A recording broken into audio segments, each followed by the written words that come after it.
Oh, okay. Welcome, Dr. Peters, to our second session. This is a wonderful topic, hearing loss in seniors. I'm going to hand you the mic, Dr. Peters. Tina, thank you very much for inviting me. It's a pleasure to be with you all this morning. Uh, my name is Dr. Ken Peters. I'm a board certified internal medicine specialist that worked for 39 years at El Camino Hospital, and I retired about 7 years ago. I was also a clinical assistant professor of medicine at the UCSF Department of Medicine, where I went to medical school. Uh, I have had hearing loss for the past 20 years. It's been progressive and it's now moderate to severe. And I want to just let people know that if you want to see captions, you can get that at the bottom of your Zoom. Hopefully, the captions are turned on. Um, so it's a pleasure to be with you all. We're going to be talking about a major important topic of hearing loss in seniors. I work as a volunteer advocate for the Hearing Loss Association of America local peninsula chapter. And we'll be talking a little more about HLAA a little bit later. So let's start with the first slide. And I'm going to ask, you don't have to necessarily raise your hands, but I want you to think about these following questions. Do you suspect that you have hearing loss? Do you know that you have hearing loss? Do you think you need a hearing aid or do you use a hearing aid? And that will help you to start thinking about hearing loss. This is a little comic relief. This gentleman's wife is saying to him, I think you need a hearing test. And he says, why the heck do I need a hairy chest? So you can see where we have a lot of issues with people miscommunicating, misunderstanding, and we can do a lot to improve our hearing loss deficits in a situation, and we'll be talking about that in the next hour. How can I tell if I have hearing loss? These are some questions you want to ask yourself. Do you feel sometimes embarrassed when you meet new people or struggle to hear? Do you feel frustrated when talking to people because you have difficulty hearing them? Do you have trouble understanding the dialogue on TV at movie theaters while attending plays or watching videos? Does a communication issue due to poor hearing cause you to argue with your family members? Do you have difficulty on the phone? Do you have trouble hearing in a noisy restaurant? And you often ask people to repeat what they say. Now, hearing loss is very common. 1 in every 5 Americans suffer from hearing loss. By age 65, 1 out of every 3 are suffering from hearing loss. And by age 80, by 75, 1 out of every 2, or 50%, have a moderate to severe hearing loss. Now, hearing loss is the third most common chronic condition in older Americans. First is heart disease, second is arthritis, and third is hearing loss. Now, how do we hear? This is a diagram showing our ear, and basically you can see there's an auricle, which is the outer ear, which captures the sound waves coming in, transmitting through the ear canal.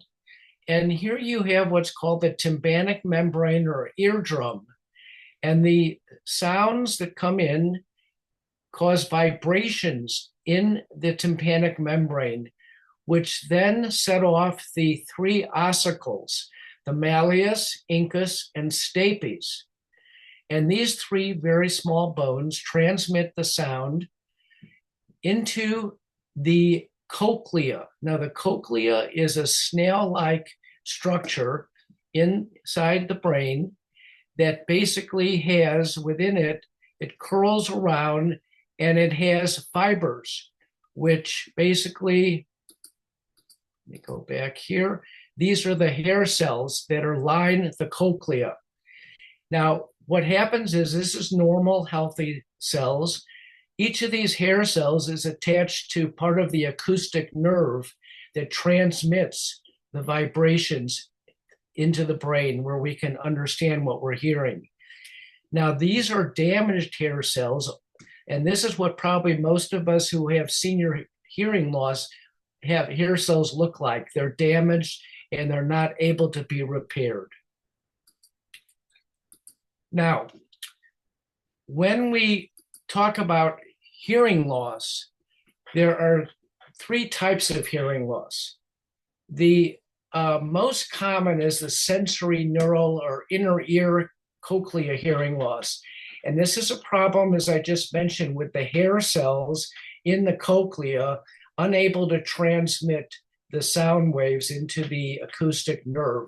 So we were not able to hear well. There is another type of hearing loss called conductive hearing loss, which is a problem with the outer or middle ear. For example, if you have chronic infections of the tympanic membrane, that would cause inability of it to transmit the sound to those three ossicles. And that would be a type of conductive hearing loss. So anything past the tympanic membrane is considered sensory neural hearing loss. And many people have a combination of both. For example, they might have a chronic ear infection causing the tympanic membrane not to function well, and the more common sensory neural hearing loss due to the hair cell damage. Now, what are the causes of hearing loss in seniors? Age by far is the most common. As I mentioned, by age 75, 50% of people, excuse me, let me just turn my phone off here. 50% of people, 50% of people have hearing loss. And genetics, basically, if your family have hearing loss, your parents, that gives you a strong indicator that you're going to have hearing loss. Loud noise exposure. So, for example, myself, I played drums in a rock and roll band. And when I was very younger, and I started playing when I was 15, I was exposed to loud music. And unfortunately, I did not know any better at that time. It wasn't interestingly until Pete Townsend of The Who found out that he had severe hearing loss from all the loud music. So now we do a lot of work on protecting our hearers against loud noise exposure. Chronic infections of the middle and inner ear can also cause hearing loss in seniors. Chronic sinusitis, chronic otitis media. And there's also a rare syndrome called sudden hearing loss, which may be due to a virus, which causes acute hearing loss. And if you ever have anything like this, where your hearing loss goes out quickly, acutely, contact an ENT specialist as soon as possible. Usually a course of prednisone or steroids will help that and bring back the hearing loss. Now, I hope most of you consider having what's called an audiogram. And this is a hearing test. And you can see on this, the left ear is in blue, the right's in red. On this axis, we have the hearing level in decibels. And on this axis, the frequency in hertz. So you can see that normal hearing, we're able to hear 10 to 20 decibels at the lower frequencies. And what happens though in senior hearing loss is at the higher frequencies, basically you lose the ability to hear. So classically in hearing loss in seniors, we see high frequency hearing loss. And this is a typical audiogram of someone that has, a senior that has hearing loss. So what is in the higher frequencies? For example, the consonants like th or fr are all in the higher frequencies. The lower frequencies are the vowels. So usually most of us can hear vowels better than consonants. Music, much of music is in the higher frequencies as well. Whereas like percussion is more in the lower frequencies. So I do recommend everyone have an audiogram if they have hearing loss or have any of those symptoms that I talked about initially. In terms of the grade of hearing loss, this gives you the amount of decibels that basically you have to use to hear. And if you require 40 to 69 decibels at any given frequency, that's moderate hearing loss. So if we go back to this, basically this is what I just described. Severe hearing loss begins around 70 decibels down to 90, and above 90 decibels, that's profound hearing loss. Now, we talk about the problems with not being able to hear. We need to also think about the other ancillary problems that go along with hearing loss. Hearing loss can lead to social isolation, depression, loneliness, cognitive decline and dementia, and also falls and balance problems. So we talked about the need, the socialization that happens, and this is why it's so important to learn to communicate through medical devices, hearing aids, so we can still integrate with other people and interact. Negative effects of hearing loss also include poor communication with family, with friends, and healthcare providers. So this is a very important area, the healthcare providers' communication. The last time I went to my doctor, my doctor started speaking very loud to me, thinking that I could hear better if they start speaking loud and almost screaming at me. And of course, that did not have a very positive effect on my desire to share with the doctor my problems. So there are important tools you can use with healthcare providers as well that can improve. Also, people with hearing loss have difficulty handling emergencies due to not being able to hear alarms or verbal warnings. And we'll talk about that in a few minutes. There are medical devices that you can obtain to help with these emergencies. Interestingly, cognitive decline and dementia, this is really a finding that's come out the last few years in research. And there's very good evidence that if you wear hearing aids, you can prevent this cognitive decline. It's interesting that the hearing centers in the brain are located near the cognition centers. So that's why there's a lot of interaction between cognition and the potential for dementia.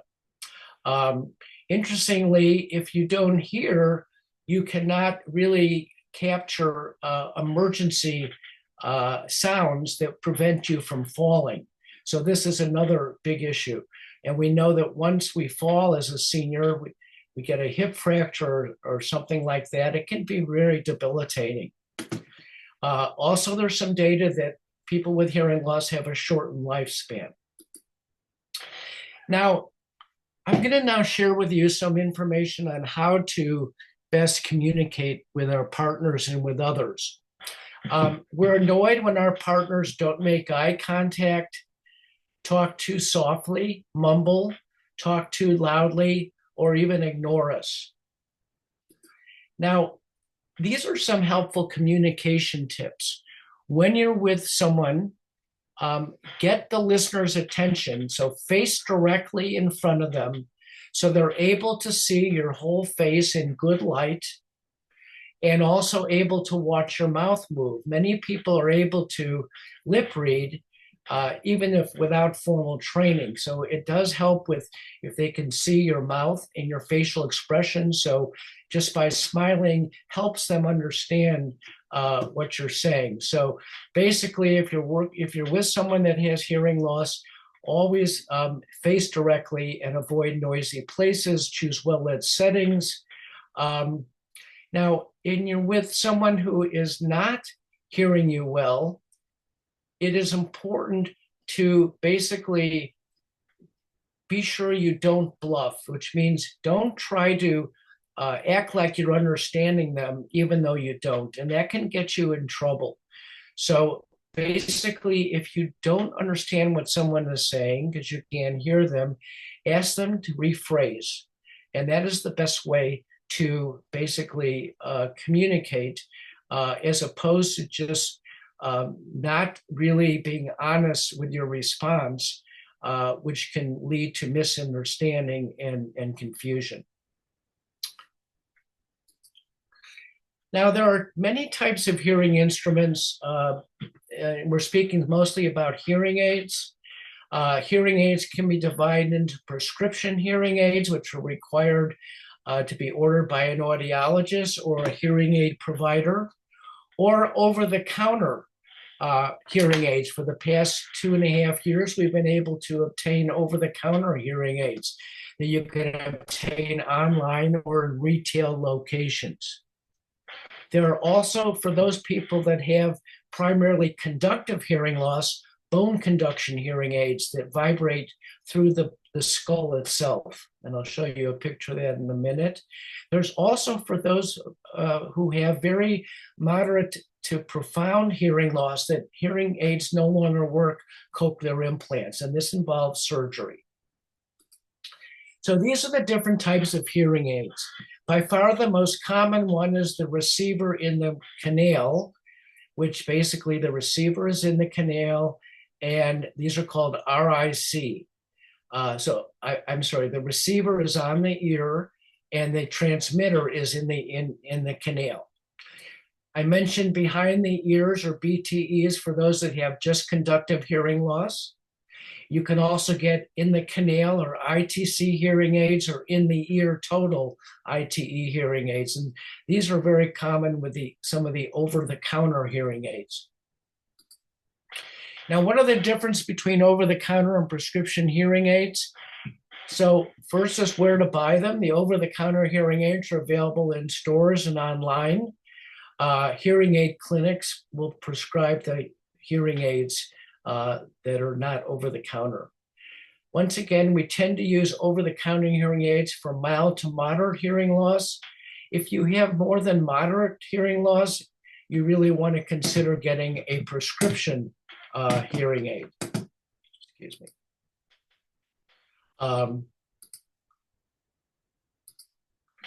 Now, the average price for over-the-counter hearing aids are less than $1,500, $1,600, I think is somewhat high, where prescription hearing aids can cost anywhere from $4,500 each up to, $4,500 to about $8,000 for a pair.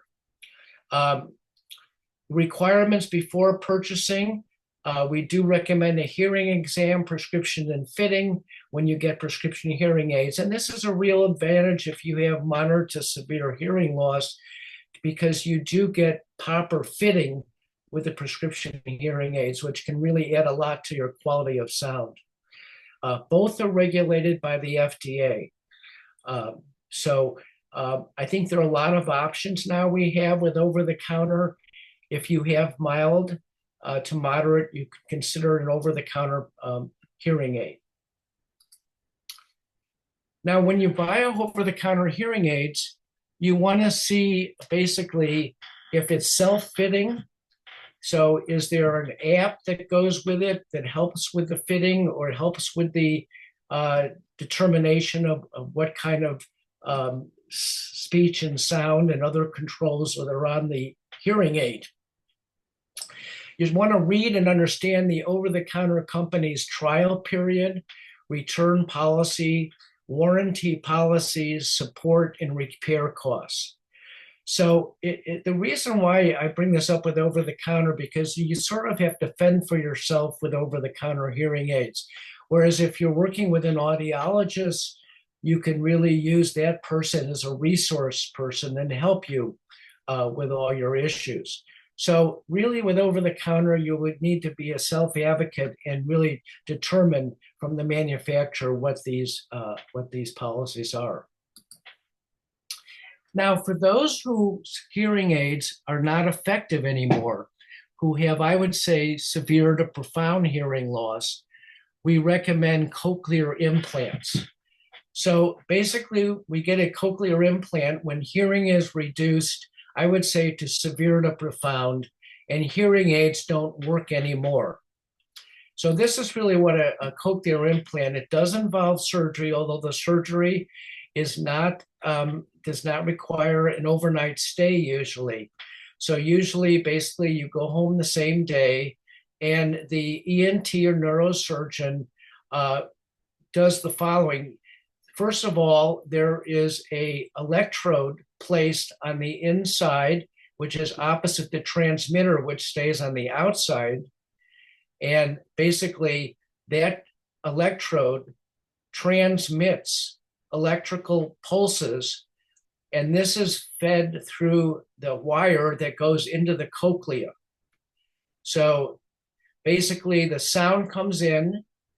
This is basically the receiver here and the processor, and it's transmitted to this electrode on the inside of your skull, and that causes stimulation within the cochlea. And with each of these areas in the cochlea that is connected, stimulates a part of the acoustic nerve here, which then transmits the sound to your brain. You are no longer using the hair cells, which have become defective.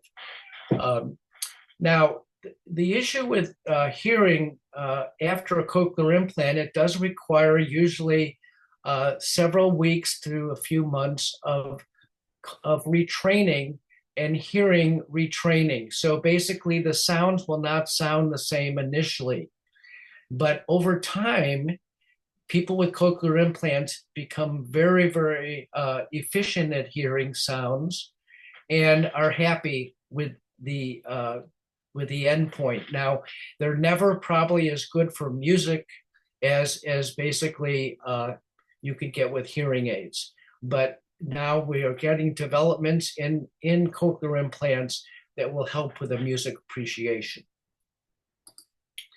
So the three major companies are Advanced Bionics, Cochlear, and Medel. And this is another picture of basically the transmitter that now at night, you can take all this out, off, and basically you can, when you're not listening, you can remove this. Now, I want to talk now about some daily living medical devices that are available. And these help with interpersonal communication, use of the telephone, TV, doorbell, and alarm clock. So personal listening devices are alerting devices for fire, smoke, carbon monoxide when we're not able to hear the alarms for these. We also can use these for telephone and doorbell alerts. I mentioned alarm clocks.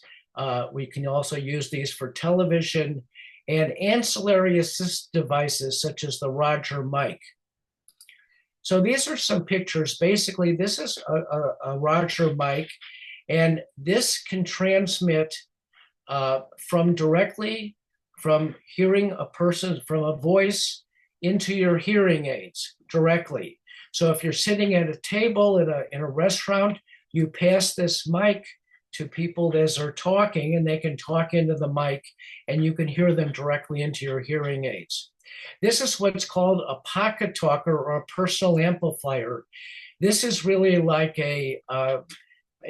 almost like a hearing aid, but it really just amplifies the sound that is transmitted into your ears. So you can use this even without any hearing aids. Now, there are also multiple alerting devices. So this is one, for example, for smoke. Instead of alarm going off, there's a flashing red light that says smoke. Or you can use something like this with a flashing red light that goes off with smoke. The company that makes a lot of these alerting devices is Bellman and Symphon. If you want to go online, they have a lot of these good devices. You can get them for doorbells as well as carbon monoxide. This is a very helpful tool. Basically, this is an alarm clock that attaches to your pillow or a sheet and is a very high vibrator. So instead of a beeping sound to wake you up, your bed shakes. And this is a somewhat abrupt awakening, but it does get you to meet the plane on time for your trip. So I highly recommend these type of shaker alarm clocks. Now, when you go into a large venue where there are people speaking, or it could be a movie theater or other types of theater, synagogue, church, there are wide area listening systems. And these can be through radio frequency, FM, infrared. One of the more common ones now is a one called Wi-Fi Listen. And this can be set up basically very easily with your iPhone or Android phone by using the Wi-Fi system within the phone. Each venue has to have their own type of listening system. Most venues have what are called hearing induction loops. And this is basically a coil that you have in your hearing aid. Now, and not all hearing aids have these coils, but many of the hearing aids have coils. And if you go into a room that has this symbol, T for hearing coil, hearing loop, switch hearing aid, or to T-coil, or request headphones. So this allows you to hear the sound directly into your hearing aid, but your hearing aid must have the T-coil as part of it. And many of the new hearing aids, unfortunately, don't have T-coils. You can request the T-coil from your audiologist. If you see this symbol, you'll have an assistive listening system. It could be the Wi-Fi Listen that I mentioned before. Now, one to keep your ears out and listening about in the future now is called Auracast. And this works through a Bluetooth connection. And this is a company that's going to be actually putting these wide area listening systems in many venues in the next couple years. They've already done it in the Sydney Opera House in Australia. And what this will allow is the speaker will have a transmitter that goes directly into your hearing aids. And this will be probably more effective than a hearing induction loop and of higher quality. You can also, let's say, go into the airport and use the specific Auracast link for your individual flight. So you'll be only getting announcements on that flight into your hearing aid, so you won't have to deal with the rest of the sounds of the airport. This can also be used at, for example, bars where you go in and watching TV, several different TVs. Each TV can be connected to your hearing aid. So this is something to be aware of now. Many of the newer hearing aids do have Auracast ready systems, so they'll be able to be activated once Auracast occurs. Now, for telephones, we can use amplification on our telephones or captioning. And a very good one to consider for landlines is CapTel. So you go to captel.com and that can give you captions on a landline phone. Smartphones are very, very good for this in terms of iPhones and both Androids.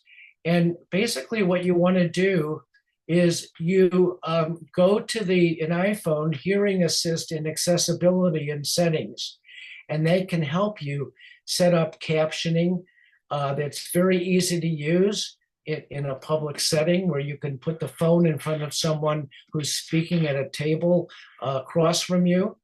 And that will also allow you to have captioning. There are also captions for cell phones through various apps, InnoCaption and Live Transcribe. The Google Assistant also can help you for accessibility in Android phones. So apps are available on Apple App Store or Google Play. You can also get, don't forget, as most of you are aware of, in Zoom, if we allow captions, you can also get captioning in Zoom in all different types of languages.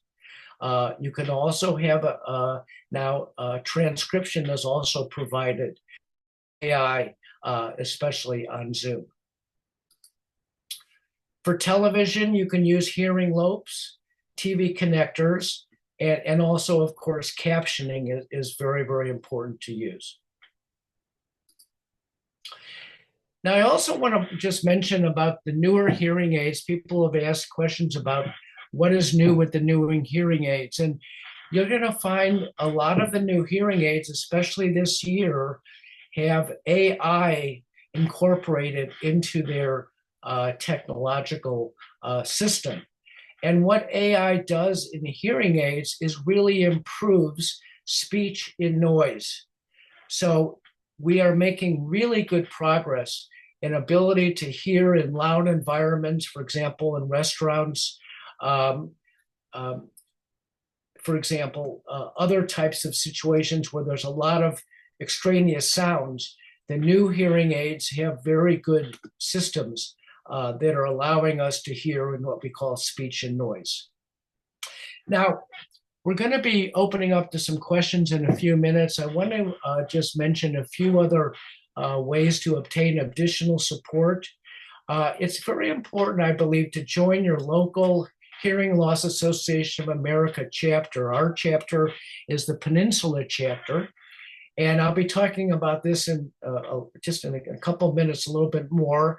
But you want to visit hearingloss.ca.org/peninsula for our website. You can also visit the HLAA national website at hearingloss.org, which is the national organization, which is a nonprofit organization. Online, you can also visit hearingtracker.com, which is also present on YouTube.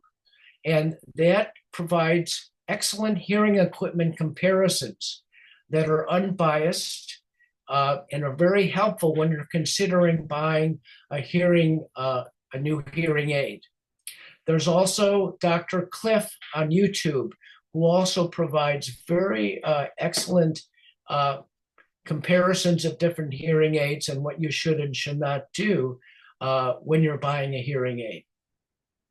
Now, for the over-the-counter hearing aid reviews, we recommend Forbes and Consumer Reports. So they're not quite as well researched, but I think there are now comparisons that you can look at on these two websites. Now, for auditory training, I mentioned that the brain itself is receiving all this input.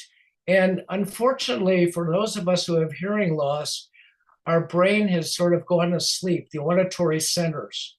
So even though we may be hearing through our hearing aids or our amplifiers, we are not processing quickly because our brains are not receiving the messages. So this is why captions are so very important. If you ever can get captioning, either at let's say at a theater or a movie or something like that, or synagogue or church, we can read a lot quicker than we can process sounds. Now, to improve our ability to hear and process, there is a very good training program called LACE AI Pro. And you can register for that at laceauditorytraining.com. And even if you have excellent hearing aids, this can really provide for you good ways to strengthen your brain to receive more information, especially effective in hearing speech in noise situations. Now, the Hearing Loss of America is a national organization, nonprofit, The mission is to open the world of communication to people with hearing loss by providing information, education, support, and advocacy. The website is hearingloss.org. It's basically, it includes national network of chapters and state organization. Quarterly, it has a hearing loss magazine that you can obtain either through online or in print. We have an annual HLAA convention. The most recent one was in Indianapolis. We have every year a Walk for Hearing fundraising, which is usually in the East Bay. We have frequent educational webinars. HLAA is also involved in hearing loss advocacy. Such issue as trying to get hearing aids approved by Medicare is something that HLAA National is working on. They also have Facebook community and support groups. And the good news is you can join with any donation of any amount. It could be $1 to join the HLAA National. Now, in terms of our local Peninsula chapter, basically there's no charge to join our Peninsula chapter. We provide emotional support and camaraderie. We provide support groups called HOPE, Hearing Other People Express, which is basically a way to share your experiences with hearing loss. So we meet quarterly with as a support group where we're able to share our experiences. Once again, these chapter helps us dealing with the isolation that we go through with hearing loss. And we're finding people that we can connect with. I've been a member of the Peninsula chapter now for about 5 years. And I've just really enjoyed learning so much and meeting such great people. Every Saturday, about every other month, there's what's called Saturday Connections, which provides technical support. As you can understand, there's so much going on with new developments in technology that these connections help us, and we get together and we talk about technology. It's very good for networking. We have monthly educational meetings on Zoom with captions on different hearing topics. Eventually, we'll be meeting in person, and hopefully we'll be having more of the in-person meetings, but at this time we're meeting on Zoom every month. We have social events at least twice a year. We work with advocacy, and we also have a Meniere's support group. So I do recommend everyone consider joining the national chapter as well as the Peninsula chapter. And the way you can get more information about our local Peninsula chapter is if you want to take a picture of this, and you can scan this QR code or just go on to this our website, and give us your contact information, and you'll be on our mailing list, and you'll be able to get all the information, technological, the monthly Zoom meetings, and of course, our social interaction that will all be available to you by being a member and being active in our Peninsula chapter. So I want to thank a few people for this, helping me in this presentation. Sarah Ozer, who is president of the HLAA North Bay chapter, Ann Thomas, who's president of the HLAA Diablo Valley chapter, Melissa Cruz, who's chapter engagement manager at HLAA, and the HLAA website, which has been very helpful for giving a lot of information. I strongly recommend you visit this. So with that, I think we'll open it, the Zoom session to any questions, and I'll be happy to answer them. Tina? Yeah, Dr. Peters, there was one question on chat. This is John said, my mom has severe hearing loss and won't get help. Any suggestions? Any exercise we can do to prevent hearing loss? I guess for himself too. So what I would do is, try to talk to your let, is it your mother? Is it your Your sister mom. I think his mom. sister-in-law? His mom. Okay, his mom. Anyways, try to really talk about the problems with hearing loss, not only not being able to hear, but it can also add to dementia, balance problems and falling, and social isolation. And I think that, maybe going with that person to an audiologist and getting the hearing test would be the first beginning, and really then basically supporting that person throughout the process. But I think it is always difficult to get our loved ones moving in the right direction. In terms of exercises, um, I talked about the best communication skills. For example, if you go into a restaurant, you want to choose a table that's in the corner. There'll be a lot less sound transmitted to you from other people talking when you're in the corner. But I think, for example, that LACE course that I mentioned can be very helpful for you to improve your hearing of speech and noise. And I think basically exercising good communication skills in a well-lit room, speaking slowly, and always asking to rephrase if necessary. So those are just some pointers. Okay, thank you so much. Veronica has a question. It says, where does the Peninsula group meet when they have in-person meeting? And then also, can you go back to the previous screen so I can get a picture? Which one? Uh, which screen? I think this Uh, one, Veronica, this right? one, yeah, Oh, this yeah. one, Keep that yes. on for the picture. Yes. Um, No, so the next one towards the end, please. Yes, thank you. Hold it there. I'll take a picture. okay. So you got a picture there? Yeah. So this is the really one you want to think about in terms of scanning and going on the website. So met at the Veterans Administration, um, but there are some problems with that now. So we're looking at a different place to meet in the future. So at this point, we're not doing any in-person regular meetings, but we'll notify you as soon as possible when we know where we'll be meeting for our monthly in-persons. Any other questions? Any other questions? You can unmute and ask. If not, I do have a question. Sure, go Okay, ahead. so you talk about one of the slides says Lace AI. Can you tell me a little bit more about that? I went to the website. It says it's more brain training. Correct. So that is, it is exactly brain training. It's auditory training. We use this for mostly people that are getting new hearing aids, because what the hearing aids do is, as I mentioned, they amplify the sound, and that is very helpful. But what these training does, it allows you to increase the efficiency of your auditory receptors in your brain.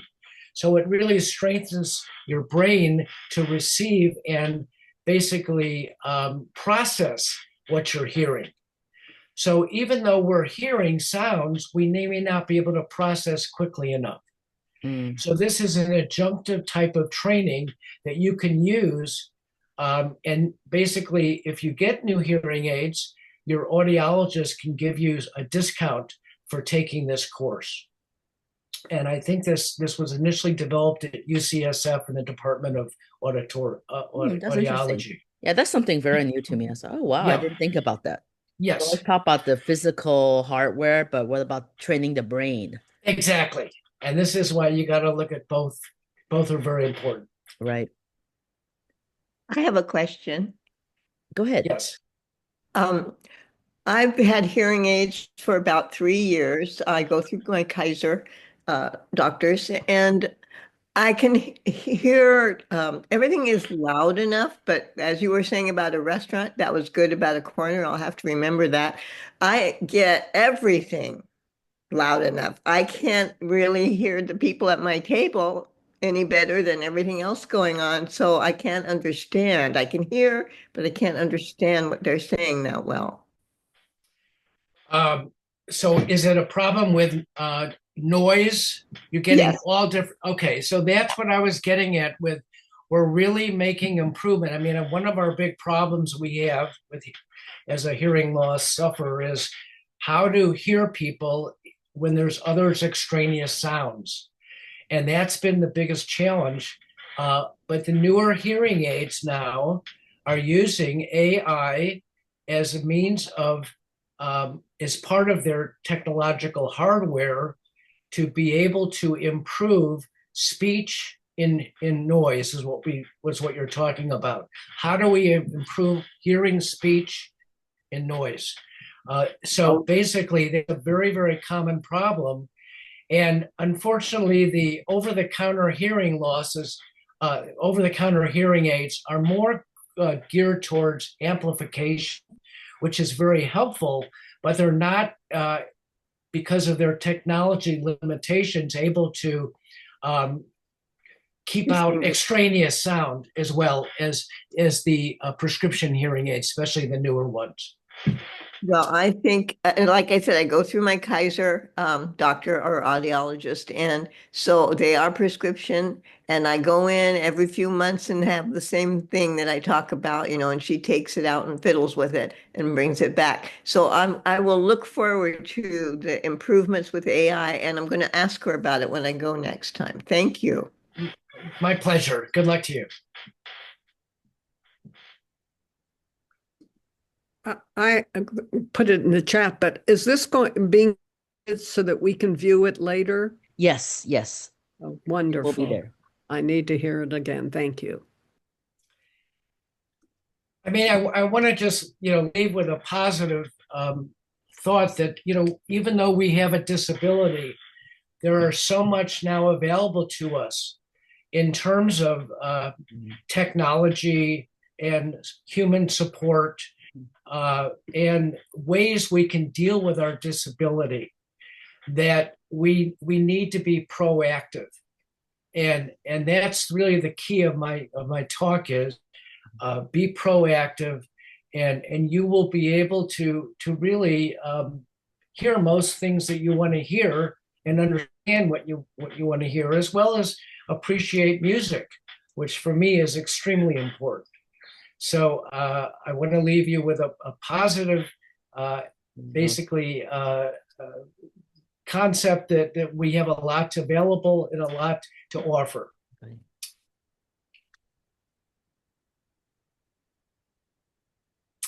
Any other questions? Thank you. This was very informative. Thank you so Thank you. much. Yes. My pleasure. My Thank you, Dr. pleasure. Peters. Really appreciate Okay. it. Thank you for joining our community. My pleasure. Thank you for having me. Okay. Take All care. right. Bye-bye. Take care. Bye-bye.